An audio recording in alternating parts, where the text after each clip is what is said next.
Okay, in the second part of this video, I would like to continue on the Euler beam theory. Uh,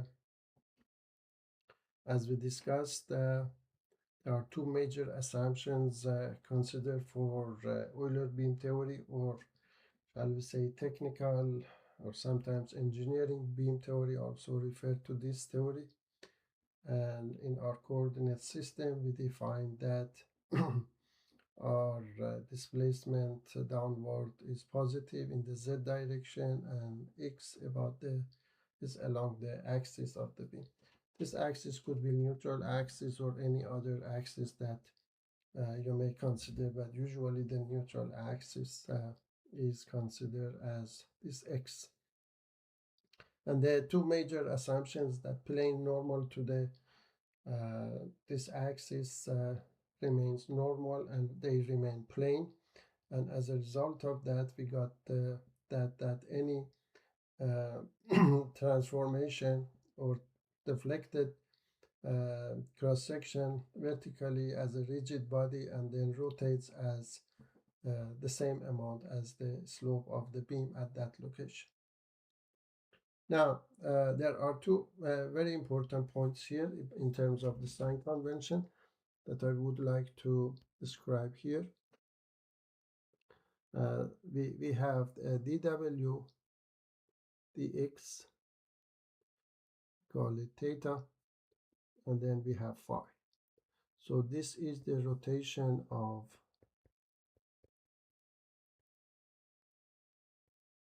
a cross section, and this is the slope of the elastic curve at the location given at the x given the location at x, I mean at the given x location. Now we have to be very careful that the sign of these two are the opposite. So whenever phi according to our right hand rule,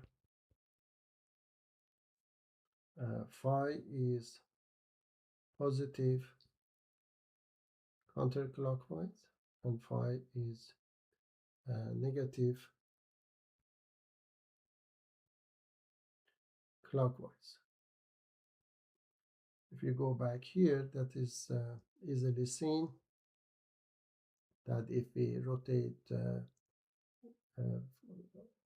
z over x, which is counterclockwise, becomes positive because it is in the direction of positive y axis, and the opposite direction is negative.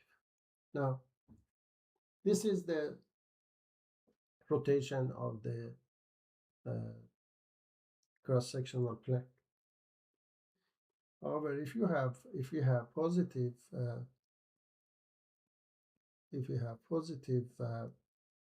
phi, means that the cross-sectional plane is rotated in the positive direction. So for a given section, this is my positive direction. So the plane has rotated in this direction, which is positive. But at this point, the slope is negative. In this orientation, slope is negative because my x and z coordinates are like this, and um, at this point we are the z is decreasing, it is going upward, and then the x is positive, therefore the w dx is negative. So you see that positive, negative. And similarly, if you have uh, an orientation that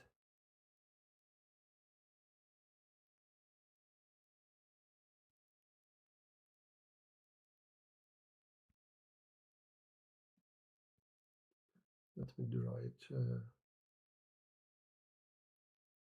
again. So in this orientation, this is phi is negative, and x dw dx or theta uh, is positive because the slope is downward in the positive z direction, as so z is increasing and x is increasing, therefore dw dx is positive, and therefore you see that these two always are in the opposite sign with reference to each other.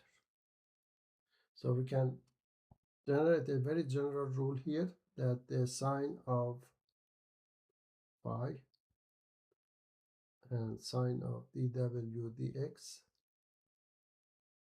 is always negative.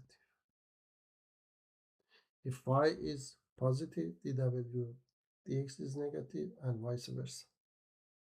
Now, in Euler beam theory, we have the phi and theta are the same in magnitude and of course opposite in sign. Now, looking at the displacement,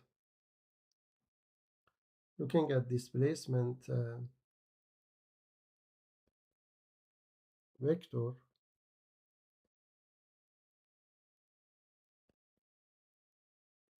we had ui,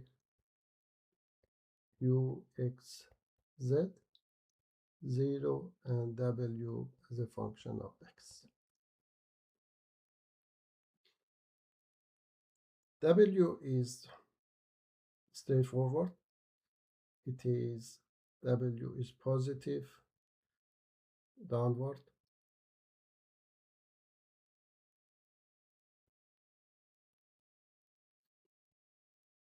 along positive z, and W is negative upward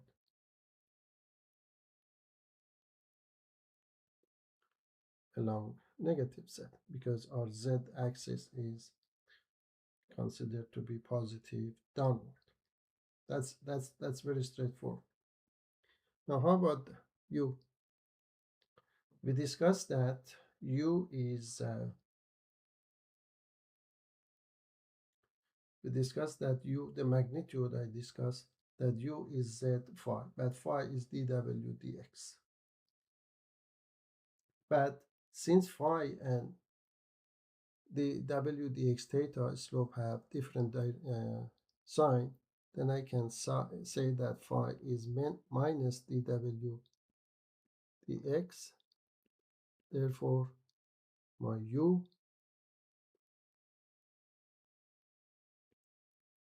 is equal to minus z dw dx. This is a very important result here, that we are saying that at any point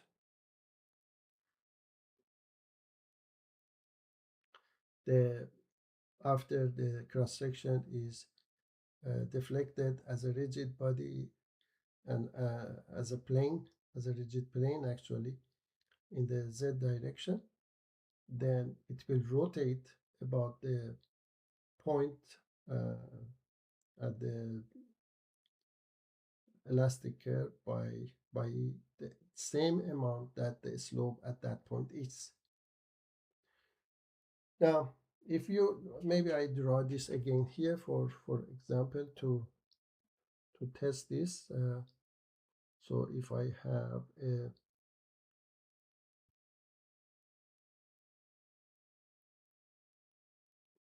elastic curve and then my slope,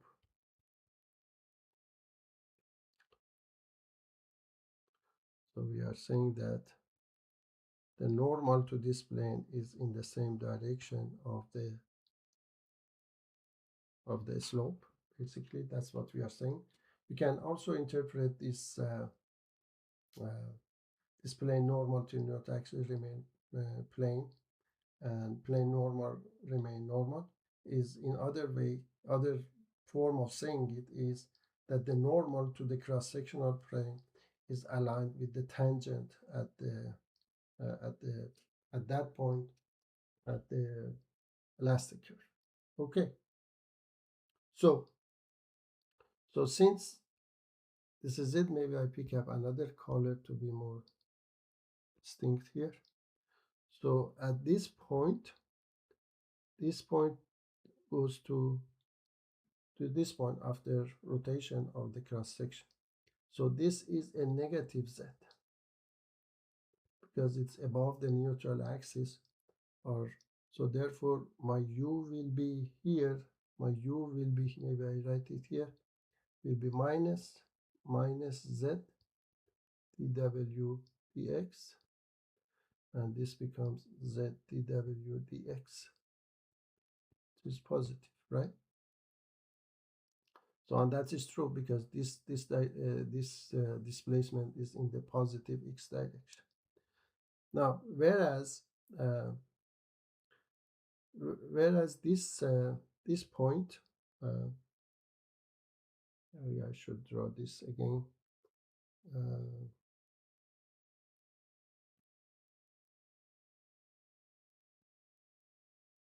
More carefully. Whereas this point is moved to here, but this point is what? Is again u minus z, but z is positive here because it is below neutral axis, and therefore this becomes negative. Therefore, it moves against the x direction. So here is the displacement is positive, displacement is negative, and this applies to any orientation, since we have considered this very important relationship between these two, that according to our right hand rule, any rotation of the any positive rotation of the cross-sectional plane, let's say phi in general, will give you a negative slope and vice versa, as shown here. So they have opposite signs. So we bring the negative sign to get the u in the correct form. Okay, following the sign convention that we were discussing for the u in relation to z and theta, or dw dx, I would like to give it a more rigorous treatment, and that is by using rotation matrix. If you recall, we had from the previous videos, video 1, we had the rotation matrix given by this expression, so-called Rodriguez expression, and in here n is the direction, positive direction about the axis of rotation. So considering this scenario that we have a positive rotation for angle phi, because our original cross section is rotating in counterclockwise, so phi is positive here. So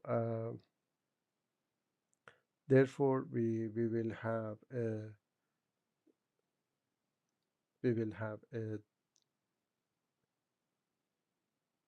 rotation about the negative y-axis, right? Because this is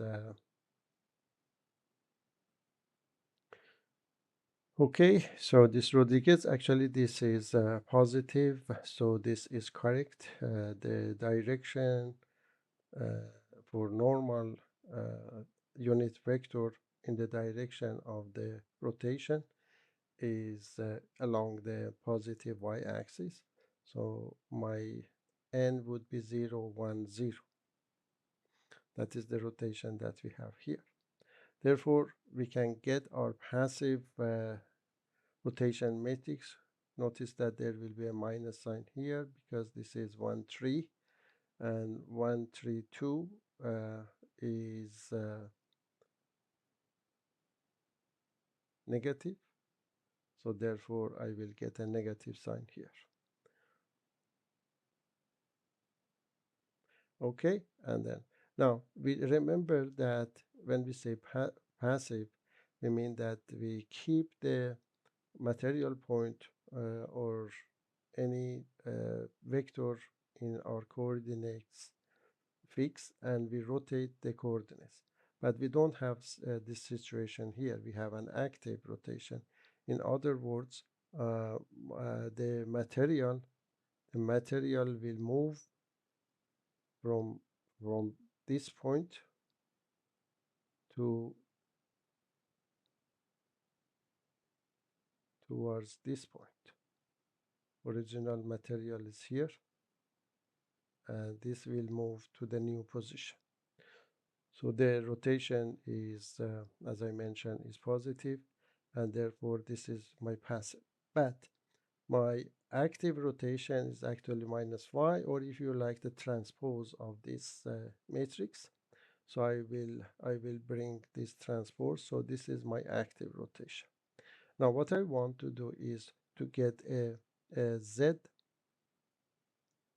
uh, material point located at z on the cross section plane, and that z is a vector 0 0 z, and should be pre-multiplied by this vector, and then we get 0 0, and this is my x component of my new transfer vector through active. So basically what I'm saying is that this point will move to this point, and this will be my x component, and of course z component. And when you assume phi is equal very small, less than 1, very small, say I don't know, maybe 0.02 or 0.01 radian, very small number, then this becomes z phi and 0 and z, and therefore this z phi comes down here. So my ux will be u z phi, and we know that the phi is negative dw dx, and then we get the same result. Notice here that because we have considered the sign of the phi, therefore if I come here and say uh, phi is positive, but if I put z negative, which is here, so my displacement will be negative, and if I put z positive, then my displacement would be positive, which is actually this point going to the new location. Uh, you can also look at a material point at the neutral axis, basically this point coming down here. This is the tangent to the curve, and then approximation to the elastic curve, very small, and then the theta is small, or dw dx. This is kind of extra, which is on the side. Now, what I want to mention here is that if you come here and do the same for psi negative, phi negative, which is clockwise rotation,